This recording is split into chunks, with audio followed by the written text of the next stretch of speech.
20 адамды иш менен камсыз кылган Токтогул районундагы жалгыз шагыл майдалоочу ишкананын техникалары эскирип, мындан ары иштөөгө мүмкүнчүлүк болбой жатат. Жаңы техника үчүн кредит алайын десе, күрөөгө коер миллион сомдук нерсеси жок. Өкмөт тарабынан жеңилдетилген насыя берүүчү фонд бар экендигин буга чейин уккан да эмес. Азыр эптеп эле сынган жерлерин жамап жумап, хообабыз деле эски.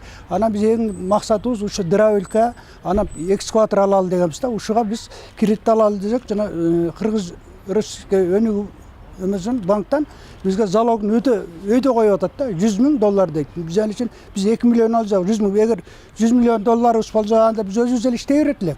А биз ашып кетсе $30 миң эмебиз бар, техника залогко кое турганбыз. А биз эски залогторубузду кое албайбыз. Кыргыз-Орус өнүктүрүү фонду былтыркы жылдан бери ишкерлердин наркы 200 миң сомдон жогору болгон долбоорлоруна үстөгү 4%дан 7%га чейинки насыяларды берип келет. Айрым ишкерлер мындай жеңилдиктен аймактар аз пайдаланып жаткандыгына нааразы. Мына 18-жылы болгон 3 гана пайыз Жалал Абад облусуна өнүктүрүү фондунан кредит алышты. Кыргызстанда берген сумманын 3% бул эмне деген жакшылык? Жалал Абадта ишкер жокпу? Жалал Абадта иштей турган адам жокпу? Бул ошол фонддун анан жергиликтүү жетекчилердин маалыматынын жоктугу. Маалымат бизде жок да.